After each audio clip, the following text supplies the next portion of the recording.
El siguiente tema que nos toca es hablar sobre los tipos de datos que soporta MySQL, perdón, SQL Server, eh, ya que en las columnas no se puede cargar cualquier dato porque si nomás se tiene que especificar en el esquema en cada columna, cada campo, qué tipo de datos es el que se va a almacenar en ese lugar. Voy a abrir otra vez mi planilla para explicar un poquito mejor. Suponiendo, por ejemplo, una tabla de inscriptos. Yo le pongo CI, número, nombres y apellidos. Acá en la planilla electrónica no me pide ningún tipo de dato en específico. Yo puedo cargar lo que quiera. Acá en cualquier lugar puedo escribir números, letras y así. Sin embargo, en las bases de datos, yo cada columna tengo que especificar qué tipo de datos va a almacenar.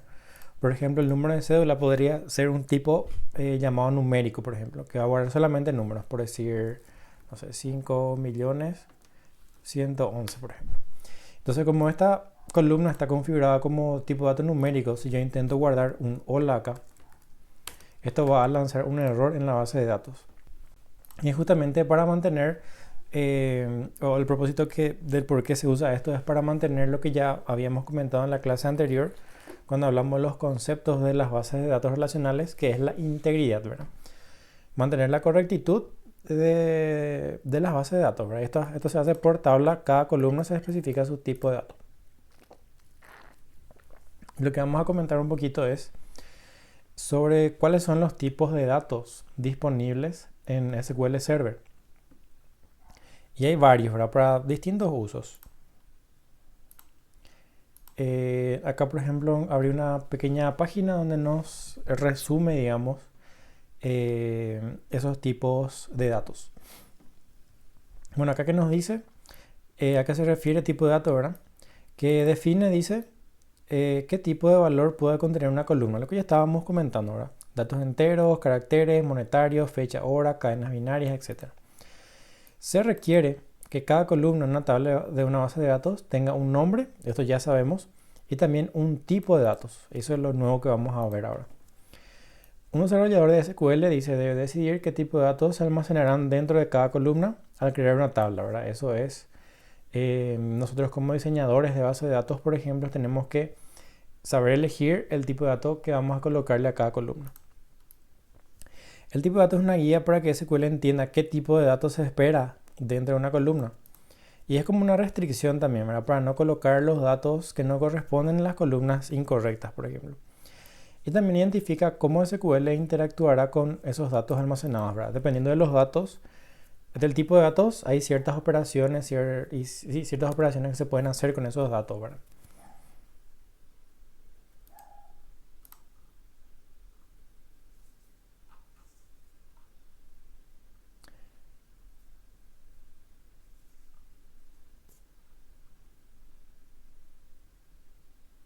Sí, bueno, acá al principio nos muestra lo que es de una base de datos que se llama MySQL. Eso no nos interesa a nosotros porque nosotros no vamos a estudiar ahora mismo en nuestro curso este motor de base de datos.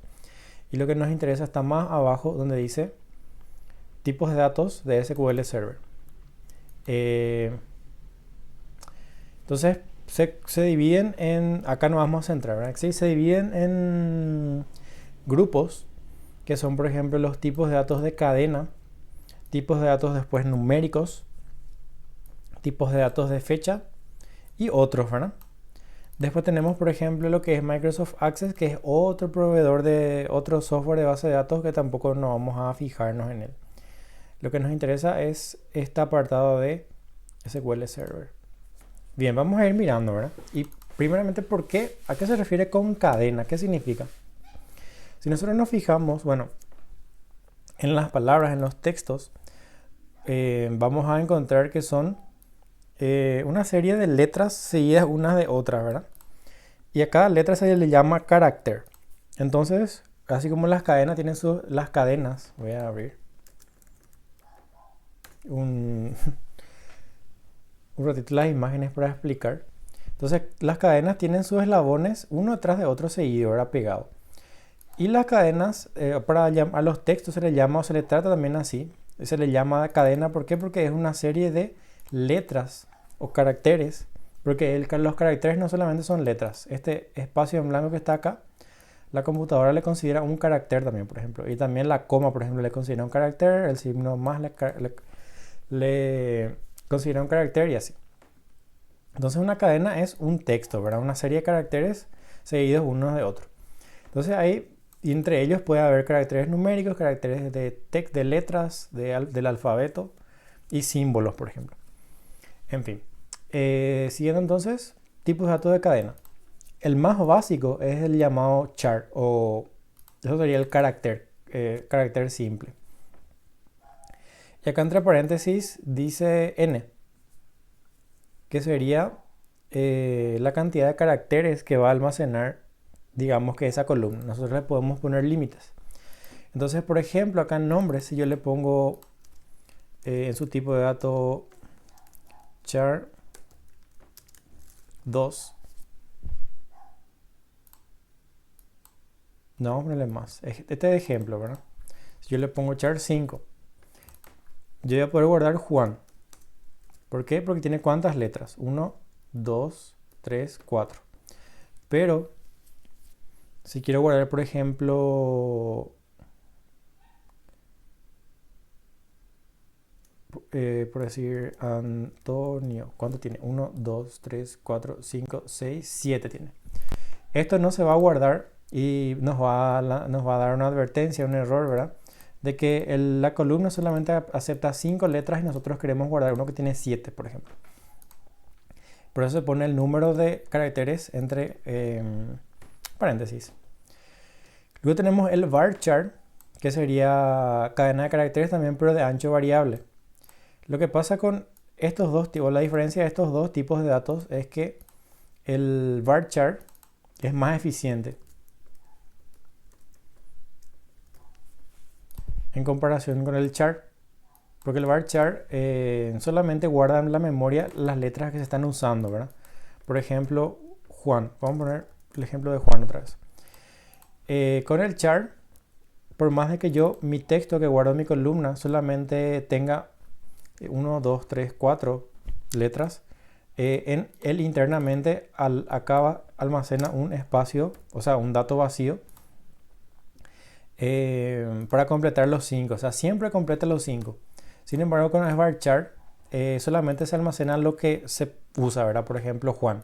O si yo pongo Ana, solamente va a usar 3 lugares de espacio en la memoria. Esa es un poquito la diferencia, ¿verdad? Después tenemos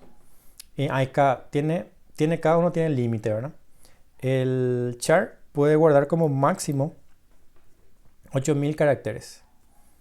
El varchar puede guardar también como máximo 8000 caracteres.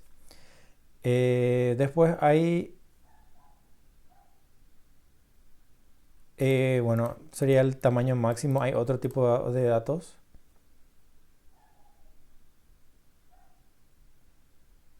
Bueno, esto vamos a ver a qué se refiere después, ¿verdad? Probablemente sea un tipo de dato extra varchar que soporta SQL. No estoy recordando bien ahora. A la hora de crear vamos a buscar y vamos a ver qué nos permite hacer. Luego tenemos el text, que técnicamente es lo mismo que varchar otra vez.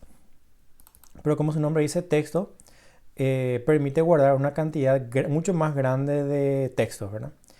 Y tiene capacidad de hasta 2 GB de datos en una sola columna, o sea, de texto o de caracteres en una sola columna, que es muchísimo. Prácticamente un libro o más luego se va a poder almacenar en este campo de texto. Luego tenemos algo parecido otra vez al char, pero tiene una N al comienzo. Nchar dice. Y dice cadena Unicode de ancho fijo. ¿Y a qué se refiere? ¿Qué es lo que es Unicode? Vamos a buscar.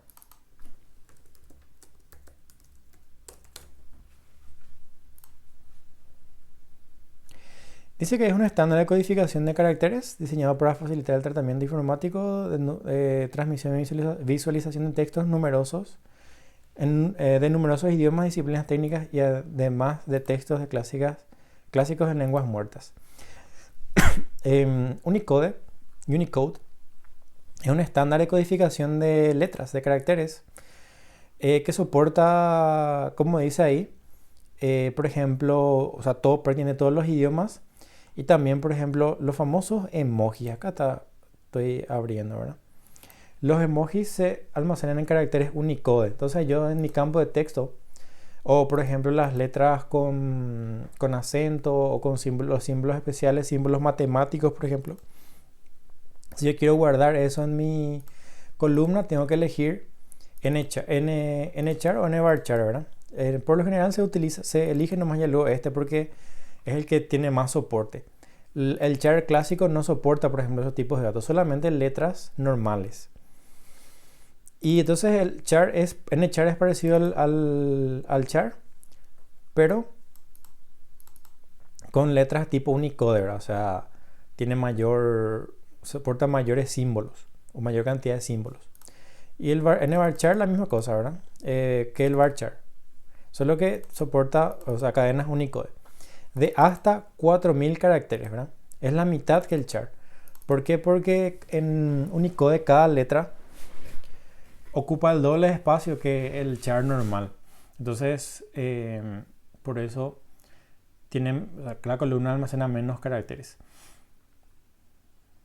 Después tenemos ntext, que es parecido al text, pero lo mismo, ¿verdad? Con caracteres Unicode. Después tenemos uno que se llama binary o binary, que es para datos binarios, ¿verdad? ¿Y qué son los datos binarios? Los datos binarios normalmente son archivos. Pueden ser archivos de imágenes, música, videos, documentos, todo ese tipo de cosas. Solo que de un tamaño que no sea grande, ¿verdad? Hasta 8000 bytes, muy pequeñito, la verdad. Después tenemos var binary, que es lo mismo, pero optimiza mejor el uso de memoria. Después tenemos image, o imagen, que sería exclusivamente para imágenes, ¿verdad? Y por ejemplo, es también datos binarios, pero con la diferencia que soporta un tamaño más grande. Después nos encontramos con ya los tipos de datos numéricos. Y vamos a ver un poquito qué tenemos en ese lugar.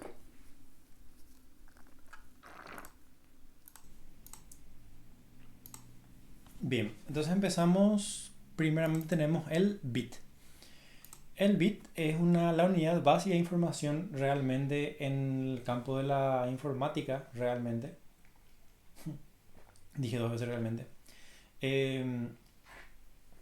Cuyo valor puede ser solamente 0 o 1. O en el caso de la base de datos también permite valores nulos.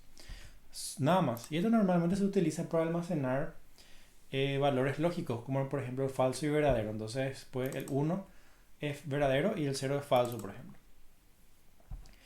Después tenemos el tiny int, que sería un número entero pero pequeñito y que puede ir desde 0 hasta 255 y que ocupa el tamaño de un byte. Un byte sería, justamente acá tenemos los bits, un byte sería 8 bits. Entonces de 0 a 255 nada más, 255 nada más permite. Entonces yo defino como por ejemplo acá algún dato como tinyInt.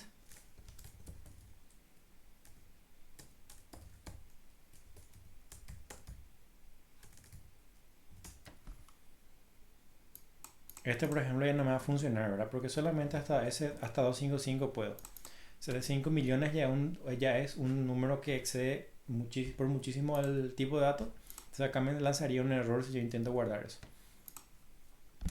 Después tenemos el small int, que permite ya números, no solo números enteros, y positivos y negativos, ¿verdad? Que puede ir desde el menos 32.768 hasta el 32.767 positivo, ¿verdad? Y ocupa un tamaño de 2 bytes en la memoria. Siguiendo a eso tenemos el tipo int o entero o tradicional, que permite números enteros eh, negativos o positivos que pueden ir desde el menos 2.147.483.648 al 2.147.483.647. Ese es su tamaño máximo. Si yo quiero guardar, por ejemplo, no sé, 6.000 millones, eso ya va a exceder el tamaño del int y voy a obtener un error. Luego tenemos el big int, que sería entero grande, y permite números enteros entre, y acá tenemos un número gigantesco ya luego, ¿verdad? Si es que este no nos alcanza, normalmente el big int ya va a bastar y sobrar para nuestros usos. Un número muy grande. Y ocupa 8 bits. 8 bytes. Perdón. Ok. Luego nos encontramos con el número o con el tipo decimal, ¿verdad? Y recibe como parámetros, entre paréntesis, una P y una S. Vamos a ver qué es. Dice que son números de escala y precisión fijos. Permite números desde el 10 elevado a la menos 10 elevado a la potencia 38 más 1 a la 10 elevado a la potencia 38 menos 1, ¿verdad? O sea, son números bastante grandes, la verdad. Y vamos a ver qué son los parámetros. El parámetro P indica el número total máximo de dígitos que se puede almacenar tanto a la izquierda como a la derecha del punto decimal. P debe ser un número de valor de 1 a 38. Hasta eso nomás se acepta. A 38 dígitos nomás, o sea, máximo puede tener el tipo de dato decimal. Por defecto es 18. El parámetro S indica la cantidad máxima de dígitos almacenados a la derecha del punto decimal, o sea, los que están a la derecha de la coma. S debe ser un valor de 0 a P, ¿verdad? Un valor predeterminado es 0. Ok, este número decimal es importante porque ¿cuál es la diferencia entre los demás que estábamos viendo? Que estos enteros, entero minúsculo, entero pequeño, entero y entero grande, realmente se maneja de forma binaria. O sea, los cálculos, la suma, las restas y el almacenamiento se hace de forma, todas las operaciones se hacen de forma binaria. Y cuando son números enteros realmente no importa mucho. Pero cuando hay números decimales, lo que suele ocurrir, justamente acá tenemos más abajo, ya vamos a hablar de eso, el float, por ejemplo. A la hora de hacer operaciones suelen haber problemas con los redondeos. Entonces se van generando, se van acumulando los dígitos del redondeo hasta que suelen salir mal los cálculos, ¿verdad? Con el float. Y esto es muy delicado, o sea, en el ámbito en que más, digamos, que se nota eso es cuando se calculan datos monetarios. Entonces, para almacenar lo que son, por ejemplo, precios, estado de cuentas, todo ese tipo de cosas, se recomienda utilizar decimal o el money, que está más abajo, ¿verdad? Entonces vamos a explicar un poquito más lo que es decimal. Voy a abrir acá sí. Entonces, si yo defino mi tipo de dato, por ejemplo, decimal, de la siguiente forma, por decir P y S, ¿verdad? Si yo le pongo, por ejemplo, P igual a 5, S es igual a 0, esto lo que me va a permitir es guardar un número desde el 0 hasta, bueno, esta es la cantidad total de dígitos, la que sería 000000, ¿verdad? Que es el número total de dígitos que yo estoy configurando, hasta el 99999. Ese sería el valor máximo. ¿Puedo ponerle comas? No puedo. ¿Por qué? Porque yo le definí que acá quiero 0 decimales. ¿Qué pasa si yo le pongo acá 2? Eso significa que yo quiero 2 decimales, ¿verdad? Entonces acá tendría mi coma. Entonces puede ir del 0,0 al 9999, ¿verdad? Entonces acá lo que podemos darnos cuenta que al agregar números decimales también disminuye el tamaño total del entero, porque este 5 es en total general, ¿verdad? Entonces si queremos seguir teniendo esos 5 dígitos enteros, acá yo tengo que aumentar mi cantidad de dígitos. Entonces le pongo 7, por ejemplo. O sea que le agrego más 2 dígitos. Y así, ¿verdad? Entonces este 7 es el total. Entonces, uno, por ejemplo, acá tenemos 1, 2, 3, 4, 5, 6, 7. Y luego de acá estarían los números decimales, ¿verdad? Que son 2 en este caso. Si yo le pongo acá 3, lo que va a ocurrir es que voy a borrar esto acá y voy a poner acá. Y así, de esa forma trabaja decimal. Y la ventaja, o sea, otra de las ventajas de decimal es que justamente las operaciones que se hacen, ya sea suma, resta, división, todo eso, todas las operaciones aritméticas, por ejemplo, se hacen siguiendo la lógica decimal, ¿verdad? Los números del 1 al 10. A diferencia de estos binarios que se hacen con el sistema binario, que son y luego se convierten, ¿verdad? Que es lo que acarrea los problemas de redondeo. Después tenemos tipos de datos que son exclusivos, digamos, para datos monetarios, que son realmente muy parecidos al numeric, con la única diferencia, ¿verdad? Que nosotros no podemos elegir esta parte. Siempre viene, por ejemplo, con decimal 2. Y permite, dice, datos monetarios del 2000, menos 214, sería 214.748, bueno, acá está al revés, ¿verdad? Este sería el 1000 y este sería la coma. Y 4 decimales, ¿verdad? Y cuando es money, si ya es un número más grande, permite números negativos con 4 decimales y así, ¿verdad? 8 bytes de almacenamiento. Y luego tenemos el float, el número flotante, que sí son números decimales, pero utiliza la lógica justamente de punto flotante, de coma flotante, ¿verdad? Que es un algoritmo para almacenar números decimales en formato binario. Y este tipo float es el que suele tener los problemas de redondeo a la hora de hacer los cálculos. Y el real es también parecido, con la diferencia de que tiene 4 bytes fijos de tamaño. Muy bien, sigamos avanzando. Entonces, estamos llegando ahora a los tipos de datos de fecha. Tenemos algunos también interesantes acá. El primero es date time, que sería fecha y hora, la traducción, digamos. Y permite almacenar datos o fechas y horas que van desde el 1 de enero de 1753 al 31 de diciembre de 1999.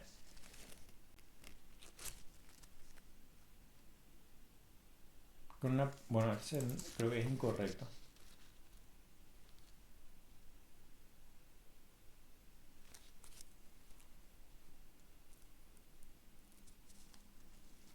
Se habrá actualizado ya, porque 1999 ya pasó. Entonces, no se va a poder almacenar datos modernos, por ejemplo. Voy a buscar un poco otro.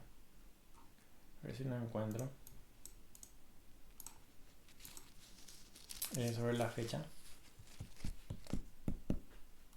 Bueno, voy a pausar porque está lento el internet. Sí, este material es impreciso en esta parte. Es hasta el año 9999 realmente, no 1999. Y este también, Daytime 2 hasta 9999, al año 9999. La diferencia es que Daytime 2 soporta mayor cantidad de nanosegundos, ahora se puede especificar. Entonces no es 1999, es mucho más. Después tenemos Small Datetime, que puede almacenar datos desde 1 de enero, o sea, fechas de 1 de enero de 1900 a 6 de junio de 2079, con precisión de 1 minuto, ¿verdad? Entonces acá no tenemos segundos, ni nanosegundos, ni milisegundos, ni nada, solamente minutos. Luego está Date, que es solamente para fechas, no almacena hora, y puede ir del 1 de enero del año 0001 al 31 de diciembre del año 9999. Después tenemos time, que puede almacenar hora o tiempo con una precisión de 100 nanosegundos, ¿verdad? Tenemos después datetime offset, que es para soporte de zonas horarias, y luego tenemos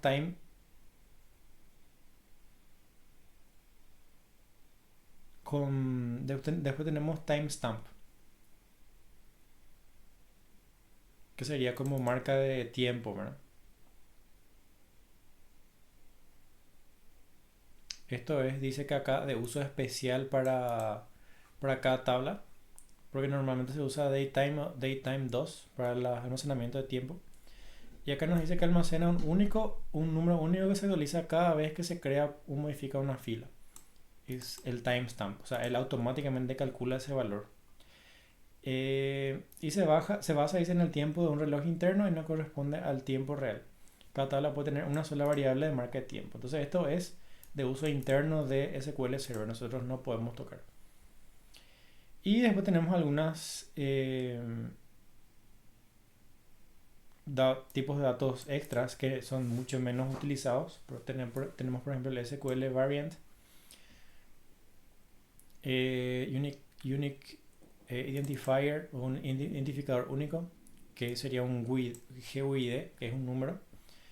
Después almacenamiento de XML, que es un formato de text, de archivos, con un tamaño máximo de 2 GB. Luego tenemos cursor. Ya, y después tenemos tabla, ¿verdad? O sea, son tipos de datos muy raros, o sea, de uso muy particular, ¿verdad? En la mayoría de los casos no utilizamos esto. Bien, entonces, esto es todo lo que son los tipos de datos. Recordando un poquito, tenemos los tipos de cadena, que son para letras, números y símbolos. Después los tipos numéricos de diferentes tamaños, pequeño, mediano, grande y muy grande, para números decimales, para moneda y así. Y después los tipos de datos de fecha, que se recomienda utilizar datetime si es para queremos almacenar números y fechas, o date nomás si es solamente fecha, ¿verdad?